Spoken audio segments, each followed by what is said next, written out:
Kim said, my Reiki practice has transitioned to online, but new clients do not seem to want the online version. Thoughts or strategies would be wonderful. Hello from Portland.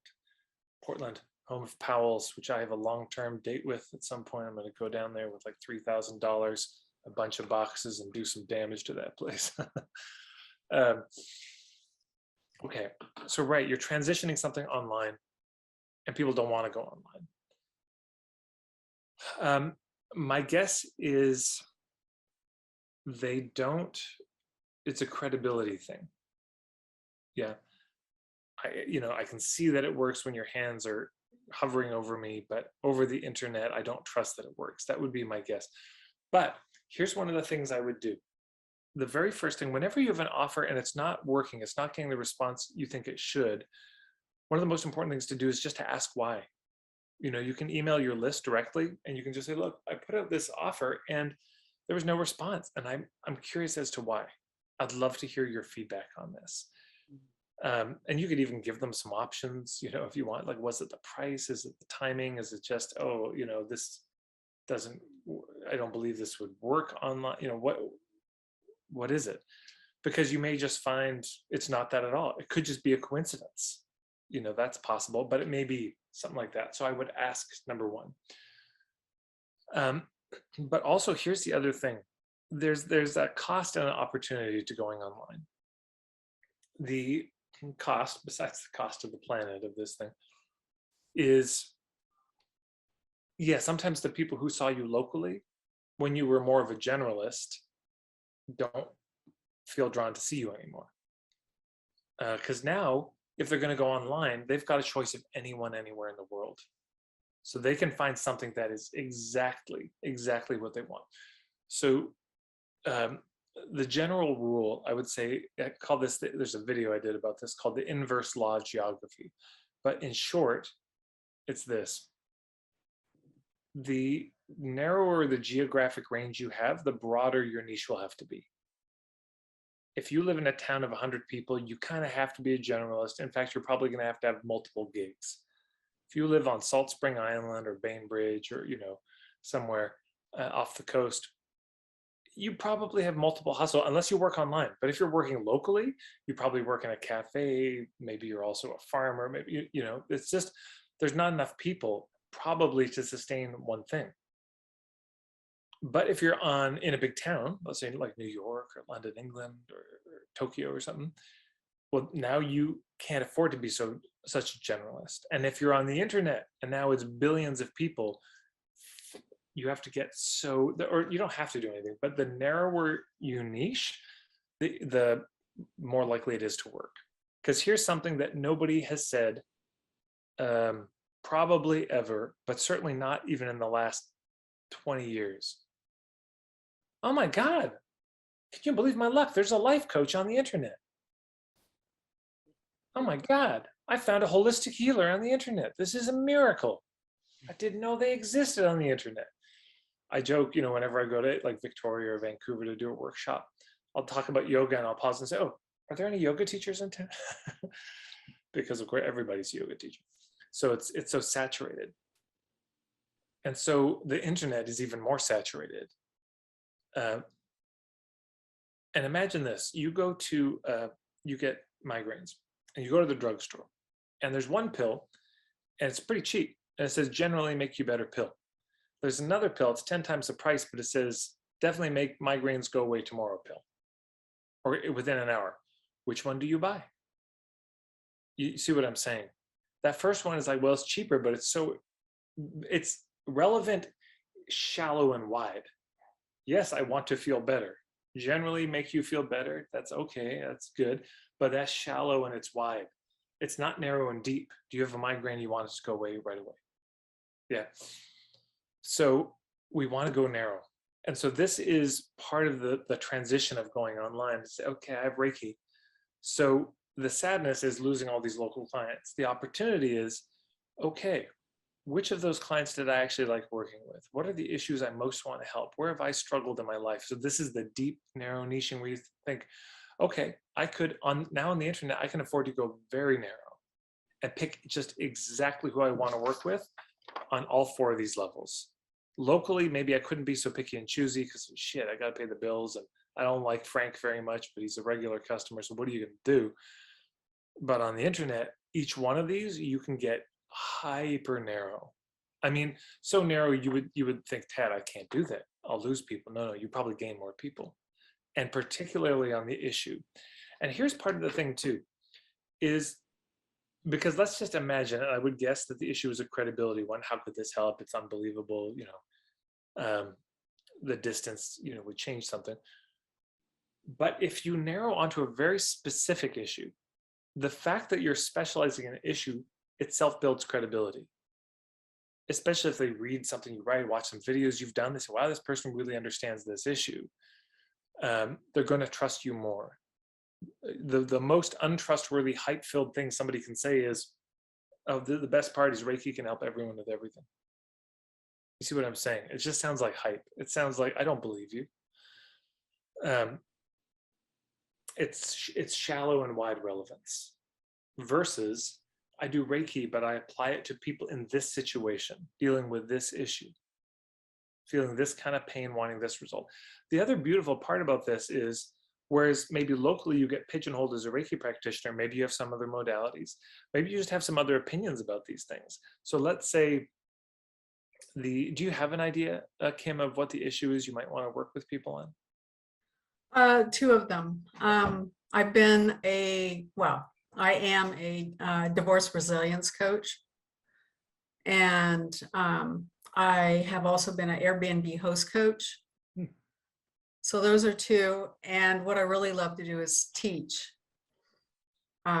So I'm thinking of doing classes that go beyond the basic training of Reiki, coming up with your daily practice, the things that people tell me about.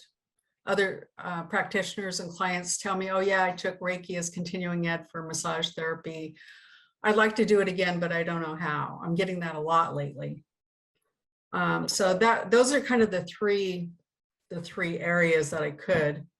The teaching first, divorce resilience second, and the Airbnb host stuff third. Okay, out of those three, I would just say the one that jumped out was the divorce resilience. So let's just play with that if you're willing. So then Kim wants to do some divorce resilience work. Now, it's so hard to get out of our own head of our own modality. Yeah. We get so trapped in like, oh, but this is what I do. But there's often more that could be added that we don't think of. So what I'm going to type this here.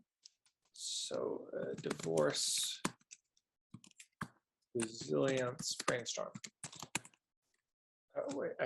Divorce resilience package.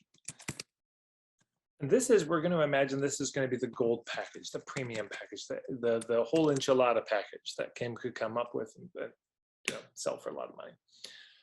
So what else could go in that? Now, there's two things we've heard so far. One is she could do some distance Reiki on them. Second is she could teach them about Reiki, about energy or general things. But what other things might go in a package like that? And literally imagine this. Imagine Kim was going to mail them something physically in the mail. What could be in that box that somebody who's just gone through divorce or is in the middle of it and is just beaten down by like, oh my God, how am I going to make it through?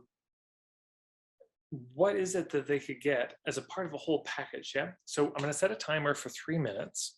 And I'm going to invite people to throw down. And the idea is let's come up with at least 30 things. Yeah, 30 options. Okay, so 3 minutes. Go. And you'll type that in the chat.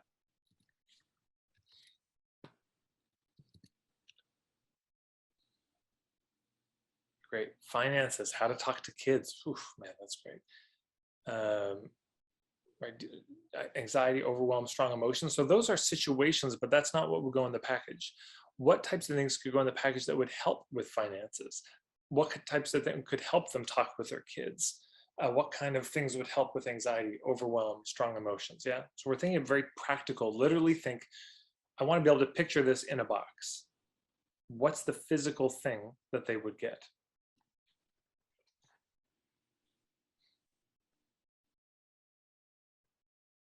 Okay, so Laura said a stone they can carry in their pocket, and every time they feel it, they can remember to take a breath or ground or use one of those other tools you offer. Beautiful. That's exactly it. A journal with daily exercises. Boom. Yeah, it could be, yeah, here's a 90-day journal to get you through the hardest times. A tip sheet for sleep. Great. Crystals, meditation, guided walkthroughs. Yeah, where they listen to it like an actual recording, like a little 10-minute, 20-minute, 30-minute. They can just sit down and, breathe. Mala beads, a worry eater, worry dolls for their kids, aromatherapy. Yeah, absolutely. Something they could smell. Right. It's like you walk them through a process, get to be at peace, associate that smell with that whenever you need it. You can, it'll bring you back to that place. So there could be a meditation that goes with the different scents. For example, here's these 3 scents. Here's 3 meditations. Do this right every day for a week, and you'll start, this scent will have more power for you. An art collage package to create a card to use daily, a crystal, something visual. Teas, yes, some tea that they could have. 10-minute grounding yoga video, recipes for herbal teas, a punching bag. Oh man, that's the best one. These are great. A cup with a motto, certainly. Yeah, something they can drink from and just remind them. Music, a pack of affirmations, positive quotes. Yeah, because there could be things that are affirmations that are very specific to this divorce thing. For other people wouldn't be the affirmation, but for people going through a real rough divorce, oh man, that'd be a message they need to hear. Yeah, so that could be really good. Seeds to plant to remind them of their resilience to grow over time. Yeah, here's a pot with some soil and some seeds, and here you're going to make this grow, and this is going to be, you taking care of this will remind you to take care of yourself, and this will be and this will turn into food. You're going to get tomatoes at the end of this, something like that. Okay, everyone, see if you can come up with one more idea, even if you've thrown some in already. What else could go in that kind of a package? What would you want? I mean, if you were going through this.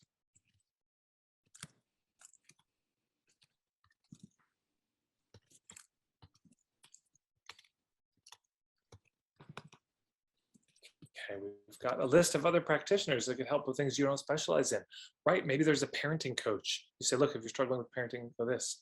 A cushion with a motto on it, to hug. Oh, that's nice. Yeah.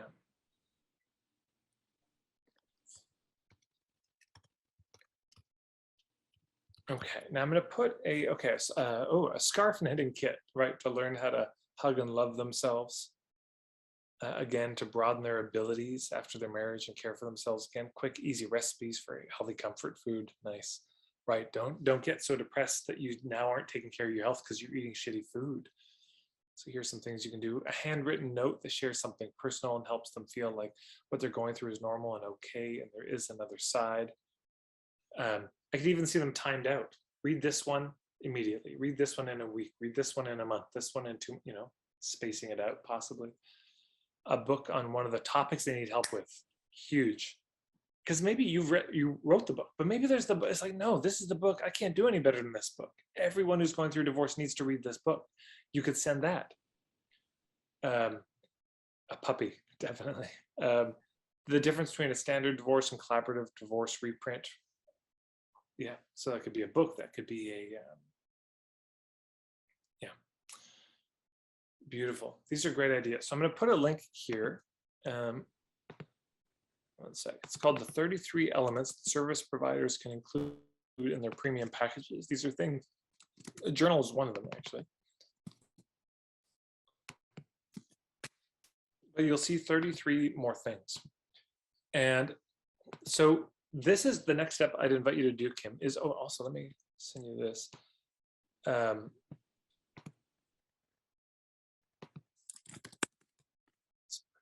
This here. So I'm going to invite you to write a sales letter, basically. And the sales letter has a certain format. I've got a 16-point format. I put this together, my own thoughts from my colleagues. So this is a real basic template. And so what I'd invite you to do is write a sales letter on this issue. Yeah. And you might actually want to do the work that I was talking about with Annemiek around the ideal client. Do that first.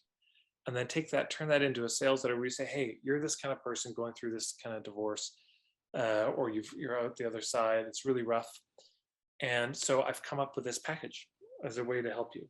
Here's what's in it, etc. And you'll see the 16 points to hit. And if it's your first time doing it, then you can always send out the friends and family email first, like, hey, I've decided I'm going to at least fiddle with this niche for a while. And so tell everyone put it on Facebook, ask everyone to tag everybody. But you have the rough sales letter.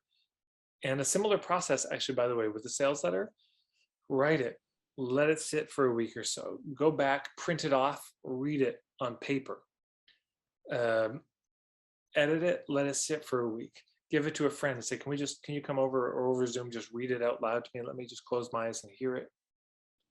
That by the end of that, you've got those 16 points, you'll have something workable, good enough. And then at that point, you start to share it, and I would do a beta version where you might say, look, I've got this package, I'm accepting 10 people tops, then I'm going to cut it off because I got to see if this works. And then you figure out the format.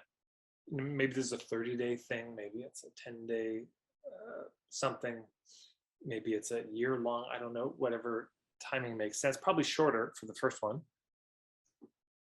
And there you go.